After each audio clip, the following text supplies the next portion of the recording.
तो आइए साथियों, आज की क्लास में हम लोग पढ़ने वाले हैं अर्थशास्त्र यानी इकोनॉमिक्स। तो दोस्तों पहले आपको बता दें इकोनॉमिक्स आखिर होता क्या है, किसे कहते हैं। तो आपको याद रखना है इकोनॉमिक्स यानी अर्थशास्त्र जो है संस्कृत के दो शब्द से मिलकर बना है। पहला शब्द है वो अर्थ, जिसका मतलब होता है धन, और दूसरा है शास्त्र, जिसका शाब्दिक अर्थ होता है कि धन का अध्ययन करना ही अर्थशास्त्र कहलाता है। इसको आप लोग डिटेल्स में अगर अर्थशास्त्र की डिफिनेशन लिखना चाहेंगे तो सामाजिक विज्ञान की वह शाखा जिसके अंतर्गत वस्तुओं और सेवाओं का उत्पादन, वितरण एवं उपभोगों के बारे में हम लोग अध्ययन करते हैं, उसे अर्थशास्त्र कहते हैं। तो आइए दोस्तों, अब हम लोग यहाँ पे बात करेंगे कि इकोनॉमिक्स यानी अर्थशास्त्र के जनक कौन है। ठीक है, तो यहाँ पे काफ़ी लोग जो होते हैं डाउट में रहते हैं। तो पहले आपको बता दें, यहाँ पे जो होता है जनक होते हैं एडम स्मिथ को बोला जाता है। ठीक है, एडम स्मिथ को। लेकिन यहाँ पे कन्फ्यूज की बात होता है कि कौटिल्य या फिर चाणक्य या फिर विष्णुगुप्त को बोला जाता है, ऐसा लोग को मानना है। लेकिन बता दें कि कौटिल्य का जो है क्या कहते हैं यहाँ पे इकोनॉमिक्स यानी अर्थशास्त्र पुस्तक के लेखक कहा गया है, ना कि अर्थशास्त्र के जनक। तो आपको याद रखना है, क्वेश्चन पूछेगा अर्थशास्त्र के जनक कौन है, तो आपको याद रखना है कि एडम स्मिथ है। ठीक है, चाणक्य या कौटिल्य जो है अर्थशास्त्र एक पुस्तक था जिसके वो जो है रचनाकार थे यानी जनक थे। तो इस तरह से आपका यहाँ पे इसका इंट्रोडक्शन यहाँ पे कंप्लीट होता है। अब हम लोग देखेंगे, क्लास यहाँ पे स्टार्ट होता है। आपका एक क्वेश्चन देखेंगे जो बहुत ही इंपॉर्टेंट है, इसको बहुत ही इंपॉर्टेंट माना जाता है। और बिल्कुल आप स्टार्ट करते हैं और आपका क्वेश्चन पहले यहाँ पे आता है कि अर्थव्यवस्था क्या है। तो सिंपल सी बात, अर्थव्यवस्था का मतलब क्या होता है, तो यहाँ पे आप लोग समझ सकते हैं अर्थव्यवस्था एक ऐसा यंत्र या ढांचा है जिसके अंतर्गत या जिसके द्वारा विभिन्न प्रकार की आर्थिक क्रियाएं यानी जो हम लोग यूज करते हैं, यानी पूरा मतलब यूज करते हैं, उपयोग करते हैं, उनको क्या करता है, उस क्रियाओं को पूरा की जाती है, उसे अर्थव्यवस्था कहते हैं। जैसे कृषि, उद्योग, व्यापार, बैंकिंग, बीमा आदि। ठीक है, तो यहाँ पे आपको याद रखना है अर्थव्यवस्था यह एक ऐसा यंत्र या ढांचा है जिसके अंतर्गत विभिन्न प्रकार की आर्थिक क्रियाएं पूरा की जाती है, उससे अर्थव्यवस्था कहते हैं। जैसे कृषि, तो कृषि से हम लोग को क्या आवश्यकता पूरा होता है, क्या क्रियाएं जो है पूरा होता है, तो कृषि से हमें अन्न मिलता है, भोजन मिलता है, तो ये सारी क्रियाएं जो है पूरा होता है। उसी तरह से आपका उद्योग से भी नए नए कपड़े मिलते हैं, वस्त्र मिलते हैं, खिलौने मिलते हैं, व्यापार से मिलते हैं, बैंकिंग सुविधा, यानी इन सभी से जो है आर्थिक क्रियाओं की पूरा होता है। तो इन्हीं को हम लोग करते हैं अर्थव्यवस्था कहते हैं। इस क्रिया के द्वारा अनेक प्रकार की वस्तु और सेवाओं का क्या होता है, उत्पादन होता है, जिससे क्या होता है, इसका उपयोग भी हो जाता है और रोजगार भी किसी को मिल जाता है, और ये रोजगार भी प्रदान करने का एक साधन है। अतः अर्थव्यवस्था जो है आजीविका अर्जन की एक प्रणाली है। एकदम याद रखिएगा, क्वेश्चन VVI क्वेश्चन है कि अर्थव्यवस्था क्या है, इसको याद रखिएगा। अर्थव्यवस्था क्या है, तो अर्थव्यवस्था आजीविका अर्जन की एक प्रणाली है, ये ऑब्जेक्टिव में आपको पूछा जाता है। तो इसी तरह से अब हम लोग आगे बढ़ेंगे और उपनिवेश क्या है इसके बारे में। अब हम लोग अगला क्वेश्चन है यहाँ पे, उपनिवेश से आप क्या समझते हैं। तो सिंपल सी बात है, चुटकी की बात है। उपनिवेश का मतलब क्या होता है, तो उपनिवेश होता है जब कोई शक्तिशाली देश अपने से कमजोर देश पर अपना अधिकार जमा कर उस पर अपना शासन करता है, तो उसी को हम लोग उपनिवेश कहते हैं। जैसे कि समझिए भारत, यानी हम लोग जो है अंग्रेज के क्या थे, उपनिवेश थे। बहुत पहले, आज़ादी से पहले हम लोग किसके उपनिवेश थे, अंग्रेज के उपनिवेश थे, अर्थात अंग्रेज हम लोग पे शासन कर रहा था। तो यहाँ पे आंसर आपका होगा जब कोई शक्तिशाली देश किसी कमजोर देश पर अपना अधिकार जमा कर उससे अपने शासन के अंदर रखते हैं, यानी उनके अंदर जो नियम बना हुआ उस नियम से चलना पड़ता है, तो उसे हम लोग क्या कहते हैं, उपनिवेश कहते हैं। जैसे भारत सहित लगभग 200 देश अंग्रेज के उपनिवेश थे। अभी की बात नहीं है, बहुत पहले की बात कर रहे हैं, जब हम लोग भी क्या थे, उपनिवेश थे। और जो राजा होते हैं यानी शासक होते हैं, उपनिवेश जो बनाते हैं शक्तिशाली से, उसको हम लोग कहते हैं शासक कहते हैं। ठीक है, तो इस तरह से आपका यहाँ पे उपनिवेश कंप्लीट होता है। अब हम लोग जो क्वेश्चन देखने वाले हैं बहुत ज़्यादा इंपॉर्टेंट, सतत विकास से आप क्या समझते हैं। तो बिल्कुल देखिए, भागिए नहीं, एकदम क्लास कीजिए लाइव। साथियों यहाँ पे अब हम लोग देखते हैं 3 नंबर क्वेश्चन। 3 नंबर क्वेश्चन जो कि बहुत इंपॉर्टेंट है, एकदम इसको याद ही रखिएगा। सततीय विकास क्या है, या सततीय विकास से आप क्या समझते हैं, या सतत विकास से आप क्या समझते हैं। क्वेश्चन 3 तरह से रहेगा, आपको आंसर एक तरह से लिखना है। तो आइए आंसर कैसे लिखना है। तो देखिए सतत विकास का मतलब होता है लगातार विकास बना रहे, टिकाऊ होना चाहिए, एकदम ओरिजिनल होना चाहिए। विकास होता है ये नहीं कि तनी हैंक्शन फैंक्शन कर लिए आज खूब सुंदर हो गए और कल होके पता चलेगा कि वो सारा ब्यूटी खत्म। तो ये होता है सतत विकास का मतलब लगातार विकास हो, ऐसा विकास जो टिकाऊ हो, जो जारी रह सके। तो वही बात है सतत विकास का तात्पर्य ऐसे विकास है जो जारी रह सके, यानी लगातार बना रहे लंबे समय तक। सतत विकास में वर्तमान के साथ साथ, यहाँ पे थोड़ा डायलॉग के साथ लिखा हुआ है साथ साथ, इसको समझिएगा। दो लिखा है साथ साथ, यहाँ पर दो बार पढ़ना है साथ साथ।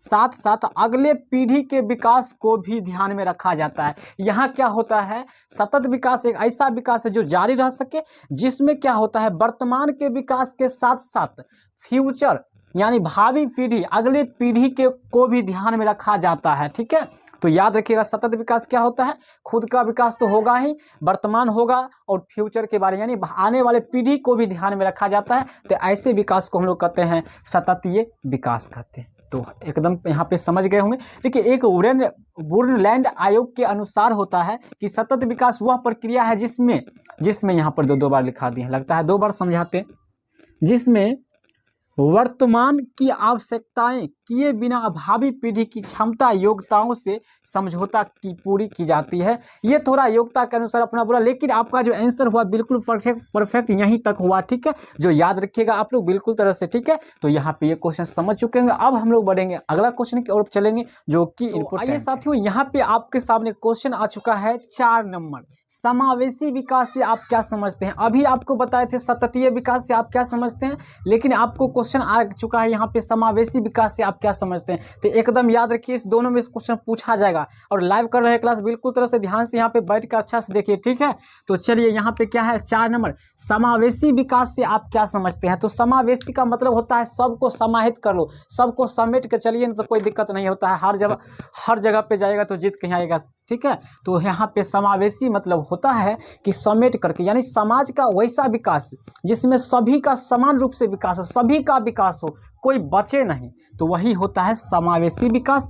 वे आर्थिक विकास मतलब क्या होता है कि घर से खान पान से लेकर घर मतलब हर डेवलपमेंट से, यानी आर्थिक कहता है ना कि उसका आर्थिक स्थिति जो है थोड़ा कमजोर है, तो वही बात है वे आर्थिक विकास है जिस क्रिया से समाज के सभी वर्गों का जीवन स्तर ऊंचा होता जाए। ये नहीं कि ऊंचा हो जाए, ऊंचा होते जाए, हमेशा बढ़ते रहे, होते जाए, तथा समाज का कोई भी वर्ग इस विकास से अछूत न रहे, यानी इस विकास से बचे नहीं, छूट नहीं पाए, तो समाज की ऐसी विकास को समावेशी विकास कहते हैं। तो इस तरह से आपका यहाँ पे कंप्लीट होता है। समावेशी विकास से समझ चुके होंगे अच्छे ढंग से कि समाज में होता है सभी वर्ग का जो है विकास समान रूप से हो और सभी का विकास होता रहे, तो समाज की ऐसी विकास को समावेशी विकास कहते हैं। इसी के साथ हम लोग का आएगा अगला क्वेश्चन जो इससे भी महान और इम्पोर्टेंट है। तो चलिए, तो आइए साथियों, यहाँ पे आपका क्वेश्चन आ चुका है बहुत ज़्यादा इम्पोर्टेंट कि अर्थशास्त्र में उत्पादन के कौन कौन से साधन है। यहाँ पर क्या पढ़िएगा, कौन कौन और दो है यहाँ पे, तो कौन स्क्वायर नहीं पढ़ना है, कौन कौन से साधन है अर्थशास्त्र में, इकोनॉमिक्स में, उत्पादन किसी चीज़ के निर्माण करने में कितने साधन होते हैं। तो मुख्य रूप से 5 साधन होते हैं जो कि 9th में भी पढ़ चुके हैं। तो आइए क्या होता है इसका आंसर। अर्थशास्त्र में उत्पादन के निम्नलिखित साधन है। पहला होगा भूमि, पूंजी, श्रम, संगठन, साहसी जिसको उद्यमी भी बोलते हैं। तो किसी चीज़ के निर्माण के लिए हम लोग को ये 5 चीज़ आवश्यकता होता है। भूमि, पूंजी, श्रम, संगठन, साहसी होना चाहिए। अगर ये 5 चीज़ नहीं है तो आप किसी चीज़ का निर्माण नहीं कर सकते हैं, कोई न्यू कदम नहीं उठा सकते हैं। जैसे कि आपका सिंपल सी बात है, अगर भूमि, आपको अगर एग्जाम्पल पूछा जाए कि सभी के एग्जाम्पल बताइए, तो भूमि, आपके पास भूमि है लेकिन आपके पास जो है पूंजी नहीं है, श्रम नहीं है, संगठन नहीं है, तो आप खेती नहीं कर सकते हैं अच्छे से। ठीक है, अगर आपके पास पूंजी है, टकाटक रुपया तो बहुत है, लेकिन आपके पास नॉलेज नहीं है और मेहनत करने की कैपेसिटी नहीं है, तो आप नहीं कर सकते हैं कोई काम। श्रम, मेहनत जिसको बोलते हैं, मेहनत, आप रगड़ के मेहनत नहीं कीजिएगा, आपका शरीर हेल्दी नहीं रहेगा, तो आप मेहनत नहीं कर पाइएगा और जिससे क्या होगा, आप अच्छे चीज़ का, नए चीज़ का निर्माण नहीं कर सकते हैं, उत्पादन की काम नहीं कर सकते हैं। संगठन, जब तक आप अगर कोई अच्छा बिजनेस करना चाहते हैं, व्यापार करना चाहते हैं, उसमें संगठन होना पड़ता है, इकट्ठा होना पड़ता है, सभी लोगों का एक दूसरे का सहयोग के साथ होता है नए चीज़ का उत्पादन। साहसी, तो साहसी आपके अंदर हिम्मत, सबसे बड़ी चीज़ होता है साहसी होना चाहिए। कल आपको कोई बोल दे कि कल उस गली में भूत था तो आप नहीं जाइएगा, तो साहसी बनना चाहिए। होगा होगा भूत होगा, जाएंगे तो, अगर हो गए जाएंगे, अगर नहीं होगा तो पार कर जाएंगे ना। तो चलिए इसी के साथ हम लोग देखते हैं अगला क्वेश्चन, बहुत इंपॉर्टेंट है, पूंजी। तो आइए साथियों, यहाँ पे हम लोग का यहाँ पे 6 नंबर क्वेश्चन है, ठीक है, कि पूंजीवादी अर्थव्यवस्था किसे कहते हैं। तो देखिए, पूंजीवादी का मतलब होता है कि वैसी अर्थव्यवस्था जिसमें आप अगर कमाते हैं तो उस पर आपका अधिकार होता है, उस पर किसी का अधिकार नहीं हो सकता है, सरकार का अधिकार नहीं होता है। तो अर्थव्यवस्था होता है 2 प्रकार का होता है, एक होता है पूंजीवादी अर्थव्यवस्था, एक होता है समाजवादी। तो पूंजीवादी जो होता है, अभी लगभग सभी देशों में, अधिकांश देशों में पूंजीवादी अर्थव्यवस्था भी है, अपने भारत में भी है, ठीक है। इसमें क्या होता है कि जो उत्पादन का जो साधन होता है, देखिए वह अर्थव्यवस्था जिसमें उत्पादन के साधनों का स्वामित्व यानी मालिक जो होता है निजी व्यक्तियों के पास होता है, यानी खास व्यक्ति के पास होता है, जो इसका उपयोग अपने इच्छा अनुसार अपने फायदा में करते हैं। जैसे अमेरिका, जापान आदि देशों में पूंजीवादी अर्थव्यवस्था कायम है, ठीक है, यानी शुरू से लेकर अभी तक कायम है। तो समझ गए होंगे आप लोग पूंजीवादी अर्थव्यवस्था में क्या होता है। पूंजीवादी अर्थव्यवस्था में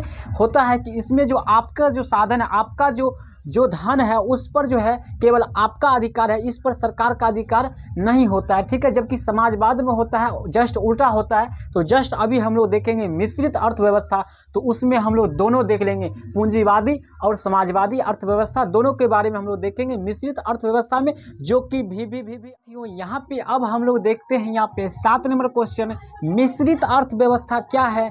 एकदम आप लोग से रिक्वेस्ट है, इस क्वेश्चन को एकदम याद रखिएगा और बिल्कुल तरह से यहाँ पे समझ लीजिए। ये जो भी क्वेश्चन था सबसे इम्पोर्टेंट है, बाद में मत कहिएगा कि नहीं आया। क्वेश्चन एक बार बोल दिए, ये क्वेश्चन इस बार रहेगा, मिश्रित अर्थव्यवस्था पूछे या इसी के अंतर्गत हम लोग पढ़ेंगे पूंजीवादी एवं समाजवादी अर्थव्यवस्था। ये 3 तरह के क्वेश्चन आया है, बिल्कुल रहेगा ही एग्जाम में, तो अभी के अभी आपको तैयार होना चाहिए। तो आइए हम लोग देखते हैं, मिश्रित अर्थव्यवस्था कहने का मतलब होता है मिली हुई अर्थव्यवस्था। आपको पहले भी बता चुके हैं, जस्ट अभी से पहले बताए थे कि आपको अर्थव्यवस्था जो है 2 प्रकार के होते हैं, यानी 2 तरह से होता है। एक होता है यहाँ पे पूंजीवादी अर्थव्यवस्था और एक होता है समाजवादी। किसी भी देश को चलाने के लिए 2 तरह के अर्थव्यवस्था है, यहाँ पे पूंजीवादी, एक है समाजवादी। तो यहाँ पर क्या होता है कि वह अर्थव्यवस्था जो पूंजीवाद और समाजवादी दोनों व्यवस्था के मिश्रण को हम लोग क्या कहते हैं, उसे मिश्रित अर्थव्यवस्था कहते हैं। अर्थात यहाँ पर है वह अर्थव्यवस्था जो पूंजीवादी एवं समाजवादी अर्थव्यवस्था का मिश्रण होता है, उसे मिश्रित अर्थव्यवस्था कहते हैं। इसमें क्या होता है, उत्पादन के जो भी साधन होते हैं उसका जो है स्वामित्व, उसका जो है मालिक जो होता है, जो मालिक होता है यानी जिसका होता है उस पर अधिकार होता है सरकार तथा निजी व्यक्तियों के पास होता है। यानी इसमें क्या होता है कि सभी का जो होता है क्या होता है, अधिकार होता है। मिश्रित अर्थव्यवस्था अभी है तो यहाँ पे है ब्रिटेन में अभी फिलहाल है, ठीक है, मिश्रित अर्थव्यवस्था है, ठीक है। तो मिश्रित अर्थव्यवस्था में पूंजीवाद एवं समाजवादी अर्थव्यवस्था के दोषों को दूर कर अपने अनुसार अपनाते हैं। यानी हो गया कि पूंजीवाद और समाजवादी अर्थव्यवस्था में जो होता है, जो भी कुछ जो होता है इसमें बुराइयां होता है, जो भी कठिनाइयां होता है, दोष होता है, उसको दूर करके अपने इच्छा अनुसार जो पूंजीवाद या फिर समाजवादी को लोग अपनाते हैं, ठीक है। तो इस तरह से आपका यहाँ पे ये क्वेश्चन कंप्लीट होता है। तो क्या और यहाँ पे लाइव दिया जाए, आप लोग कमेंट करके बताइए, जल्दी से कमेंट कीजिएगा क्या यहाँ पे और क्वेश्चन बताया जाए या फिर यहीं पे आज का रहने दे, फिर से हम लोग अगले वीडियो में सिविक्स का देखेंगे। तो जल्दी से कमेंट करके बताइएगा कोई लोग। तो चलिए इजाज़त है, हम लोग फिर से मिलते हैं, अभी बहुत हो गया तो इतना ही काफ़ी है। आप लोग अच्छा से तैयारी कर लीजिए, जो भी क्वेश्चन यहाँ से दे रहा हूँ बिल्कुल एकदम आपको कह के दे रहा हूँ कि इस क्वेश्चन पूछेगा, इस बार रहेगा क्वेश्चन, एग्जाम हॉल में बैठिएगा तो ये क्लास याद आएगा आपको, ठीक है, बिल्कुल याद कर लीजिएगा। तो चलिए अब हम लोग देखेंगे पॉलिटिकल साइंस का, देखेंगे जस्ट इसी टाइम अगले दिन 9:30 बजे। तो